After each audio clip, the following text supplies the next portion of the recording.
औरवामध्ये जी सभामंडपात जी मारहाण झाली भाविकाला त्याबद्दल काय सांगा? कालची जी बातमी आज पूर्ण वृत्तवाहिन्यांवर फिरत आहे, तर ही वस्तुस्थितीला धरून नाही आहे. त्या पूर्ण माहितीचा, बातमीचा आम्ही तपास केला असता CCTV फुटेज पाहिला, की सदरचा भाविक हा 5:45 वाजता मंदिरात आला. दर्शन बारीमध्ये तो 1 तासभर बसला आणि तिथे ध्यान लावून बसल्यानंतर इतर भाविकांना आतमध्ये जशी गर्दी वाढली तसा अडथळा निर्माण झाला, म्हणून त्याला उचलून दक्षिण द्वाराने तिथे परत बसवलं. तिथे तो मेडिटेशन करत बसल्यानंतर परत दक्षिण द्वाराने जिथून लोक भाविक बाहेर पडतात त्यांना रेटारेटी करून तो आतमध्ये आला आणि उंबऱ्यावर गेल्यानंतर त्याने कपड्यांमध्ये आतमध्ये जाण्याचा आग्रह धरला. त्र्यंबकेश्वर दर्शनचा जो परंपरा आहे त्याच्यामध्ये गाभाऱ्यामध्ये जाण्यासाठी सोवळं नेसून जावं लागतं, कपड्यामध्ये जाता येत नाही.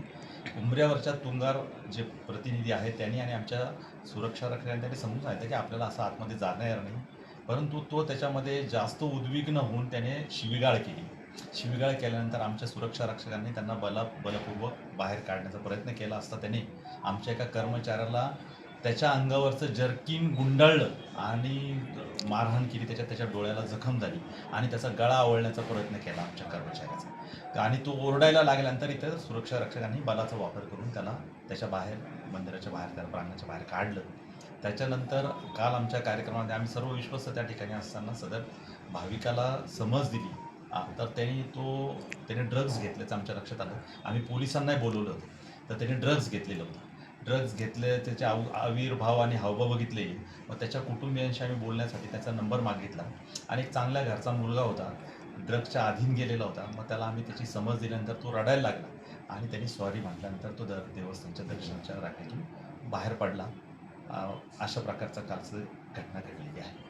त्याच्यावर काही कायदेशीर कारवाई होणार आहे का? म्हणजे याच्यावर आमच्या काल ज्या कर्मचाऱ्यांना मारहाण केलेली आहे त्यांना आम्ही ताबडतोब दवाखान्यात करून त्याचे मेडिकल रिपोर्ट पण तयार आहे.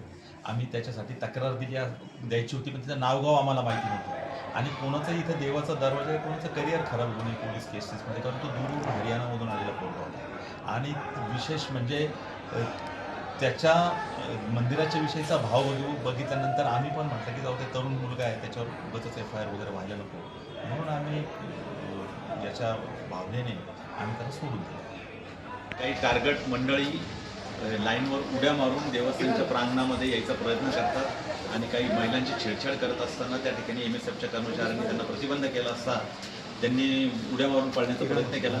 सुरक्षा रक्षक हे पोलिसांच्या सैन्य बलाप्रमाणे त्या ठिकाणी काम करतात. त्यांना भाविकांच्या सुरक्षिततेचा प्रश्न असतो. महिलांची छेडछाड होत असताना कोणताही सुरक्षा कर्मचारी या ठिकाणी खपवून घेणार नाही आणि त्या ठिकाणी त्यांना त्या जो मद्यपी होता त्या ठिकाणी आणि त्रास देणार होता त्याला योग्य अशी दखल घेऊन त्या ठिकाणी त्यांनी शासन केलेलं आहे. आणि ह्या संपूर्ण घटनेचं जे विवरण आहे आम्ही देवस्थानच्या डायरीमध्ये जे आहे, MSFची जी डायरी आहे त्याच्यामध्ये पूर्णपणे याची काल नोंद होऊन आमच्या देवस्थान न्यासाच्या ज्या चेअरमन आहेत त्यांना आम्ही हे अपडेट केलेलं आहे आणि पोलिसांना पण आम्ही या गोष्टी अपडेट केल्या.